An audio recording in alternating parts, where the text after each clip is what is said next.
பிற தேசிய இனத்திற்கு எதிரான ஒரு வெறுப்பு அரசியல் என்கிற அடிப்படையில் திரிபுவாதம் முன்னெடுக்கப்பட்டது. அவ்வாறு வெறுப்பு அரசியலை இனத்தின் பெயரால் விதைக்கக்கூடாது என்கிற அடிப்படையில்தான் தேர்தலுக்கு முன்பே இந்த மாநாட்டை நாங்கள் நடத்துவதென்று முடிவு செய்தோம்.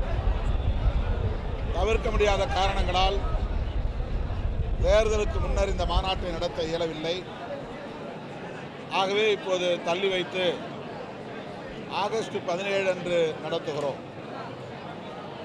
திராவிட இயக்கங்கள் முன்மொழிந்த மாநில சுயாட்சியை இன்றைய காலச்சூழலுக்கு ஏற்ப அதனை தமிழ் தேசிய அரசியலாக விடுதலை சிறுத்தைகள் கட்சி முன்வைக்கிறது. தனி தமிழ்நாடு கோருவதுதான் தமிழ் தேசியம் என்று இல்லை. அரசமைப்பு சட்டத்திற்கு உட்பட்ட மொழி உரிமை, இன உரிமை, மாநில உரிமைகள் ஆகியவற்றை வென்றெடுப்பதும் ஒரு தேசிய இனத்தின் தனித்துவத்தை பாதுகாப்பதும் தவிர்க்க முடியாத ஒரு தேவை. அதனையே விடுதலை சிறுத்தைகள் கட்சி தமிழ் தேசியமாக பார்க்கிறோம். ஒவ்வொரு மாநிலத்திலும் அந்தந்த மாநில அரசுகள் மாநில சுயாட்சிக்கான கோரிக்கையை எழுப்ப வேண்டும். ஒவ்வொரு மாநிலத்திலும் மொழிவழி தேசியம் முன்னெடுக்கப்பட வேண்டும். அந்த அடிப்படையில் இந்தியை பேசுகிற இந்தி தேசிய இனமும் பிற தேசிய இனங்களும் ஐக்கியமாக ஒருங்கிணைந்து செயல்பட வேண்டும். அந்த ஒருங்கிணைவோடு கூடிய இந்திய ஒன்றிய அரசு ஒரு கூட்டாட்சி அரசாக அமைய வேண்டும் என்கிற அடிப்படையில் இந்த மாநாட்டை விடுதலை சிறுத்தைகள் கட்சி நடத்துகிறது. பல லட்சம் பேர் பங்கேற்கும் இந்த மாநாடு மாபெரும் வெற்றியை பெறும். தமிழக அரசியல் களத்தில் மட்டுமின்றி அகில இந்திய அளவிலான அரசியல் களத்தில் இது ஒரு தாக்கத்தை ஏற்படுத்தும் என்று நம்புகிறேன். நாளை 8ஆம் தேதி முதலமைச்சர் தலைமையில் விடுதலை சிறுத்தைகள் உள்ளிட்ட தோழமை கட்சிகளின் நாடாளுமன்ற உறுப்பினர்கள் பங்கேற்கும் கலந்தாய்வு கூட்டம் நடைபெறுகிறது. தற்போதைய சூழலில் நாடாளுமன்ற தொகுதிகளுக்கான மறுவரையறை குறித்த சட்டம் தேவையில்லை, அதை இந்திய ஒன்றிய அரசு கைவிட வேண்டும் என்று வலியுறுத்துவதற்கான ஒரு கூட்டமாக முதலமைச்சர் தலைமையில் கூட இருக்கிறது. விடுதலை சிறுத்தைகள் இதில் பங்கேற்க இருக்கிறோம். இன்றைக்கு சட்டமன்றத்தில் முதலமைச்சர் ஒரு தனி தீர்மானத்தை முன்மொழிந்திருக்கிறார். மாநிலங்களுக்கு நிதி ஒதுக்கீடு செய்வதில் இந்திய ஒன்றிய அரசு நாற்றாந்தாய் மனப்பான்மையோடு நடந்து கொள்கிறது. அது கூடாது.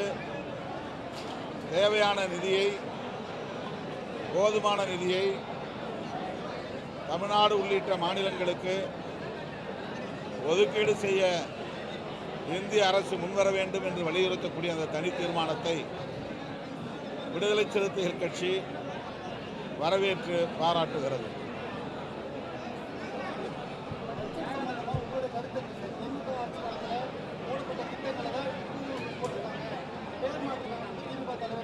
ரெண்டு மாதம் தான் ஆகிறது இந்த அரசு ஆட்சி பொறுப்பேற்று.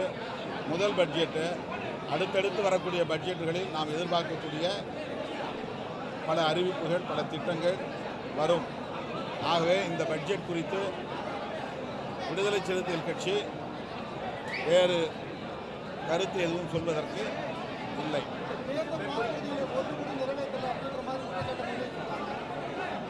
நிறைவேற்றுவோம் என்ற உறுதியை தந்திருக்கிறார்கள், நிறைவேற்றுவார்கள்.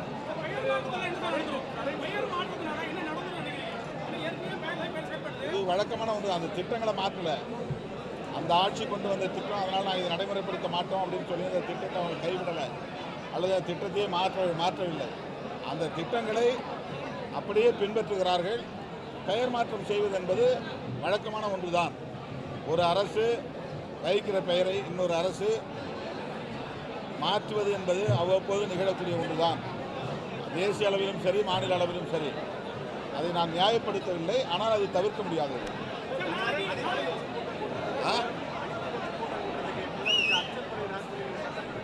யாரு?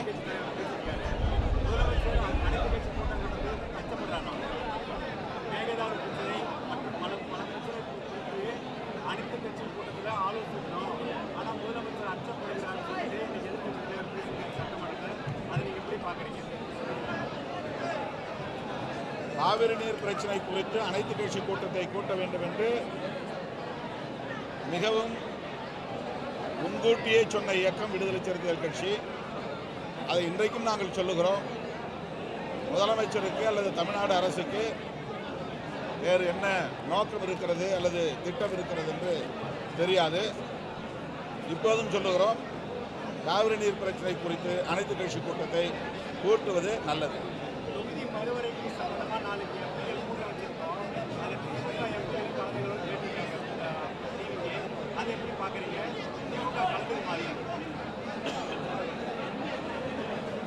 திமுகவுக்கு அழைப்பு விடுத்திருக்கிறார்களா என்று எனக்கு தெரியாது. அழைப்பு விடுத்திருப்பது உண்மை என்றால் அதில் திமுக பங்கேற்பது அவசியமானதுதான்.